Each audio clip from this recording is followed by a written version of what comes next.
What's going on, everyone? So I would say the most common question I get is, what are you collecting? What are you buying? And for me, it's weird. It feels like it would be boring to talk about what I collect, about my collection, about what I've purchased recently. But people keep asking, and I get that. It is interesting, I suppose, to see what other people are collecting, what they're buying, what they're spending their money on, what they like, what they don't like. So I went ahead and decided I was going to show you what I've been up to. Now, it's tough because a lot of people say to me constantly, do you prefer to buy your cards on auction sites, at card shows, at card shops, through social media sites? And I'm open to all of that. And I've used all of them. The problem is the stuff that I tend to be into tends to be stuff that you're not going to see at a local card shop. And it also tends to be stuff that you might see at a card show, but it would be rare. And whether the condition is right, whether the price is right, is rare.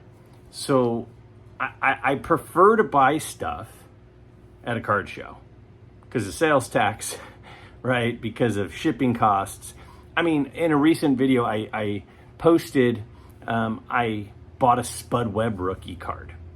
And the reason I bought the Spud Webb rookie card is because since I was 8 years old, I wanted a Spud Webb rookie card.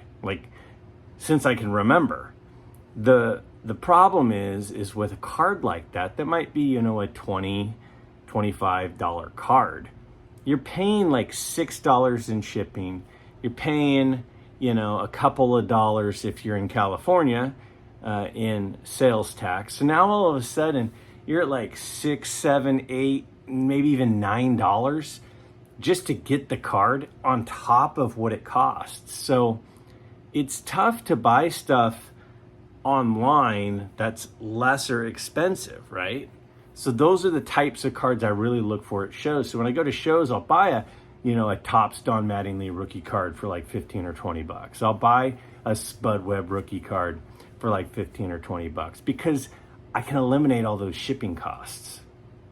So what I tend to do is I tend to buy lesser expensive cards at card shows because they're more common and the percentage of the cost going towards shipping and taxes is just insane. And a lot of my bigger purchases, a lot of the things that I'm looking for, I tend to have to get online because, maybe I want a card that suits my eye. Maybe I want a card that, isn't as plentiful. Maybe the grade or the type of condition or the type of grade that I'm looking for is not something I'm going to see regularly at a local card show or shop. So it's kind of a roundabout way of telling you kind of my philosophy on where I buy. So what I buy? Well, let's take a look right now. I'm going to show you some of my recent purchases from about the last, I'd say, 2 months or so. These are some of the things that I have picked up, and I wanted to share with you and show you what I've been up to, what I've been collecting. Again, there's some football stuff, there's some baseball stuff, there's some pre-war stuff, there's some newer stuff, there's some autographs even. So check this out. Let me know what you think about the cards I picked up and if it's the type of stuff you thought that I was into and buying. All right, so here we have the pile of recent pickups that I've had.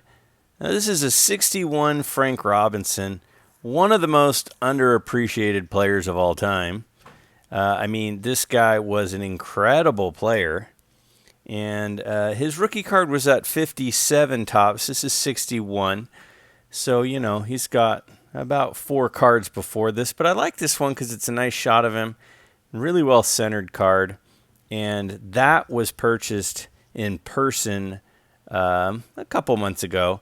And then this 58 Sandy Koufax obviously is off-center, but the color is great. The picture clarity is great.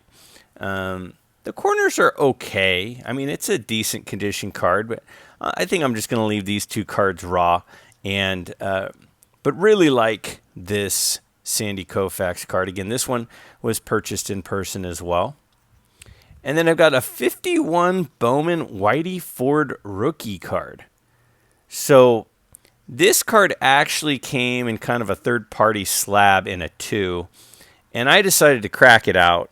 For some reason, the 50 and 51 Bowmans I absolutely love.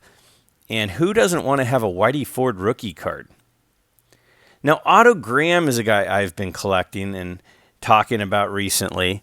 He's one of the best quarterbacks of all time. And this is an on-card autograph from Fleer.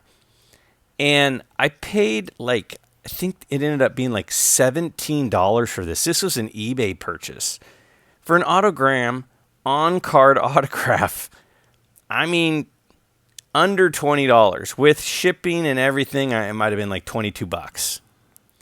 Now, this Allen and Ginter card I purchased through the mail because Brooks Robinson is still a through-the-mail autograph signer. So I bought this card specifically to send off to him, and he doesn't charge. It's free. So I sent that off. He sent it back signed.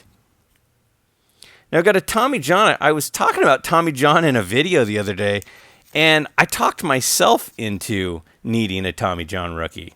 I don't need a high-grade one, but in a 5, this I think I paid, this was an eBay purchase for about $32 or something.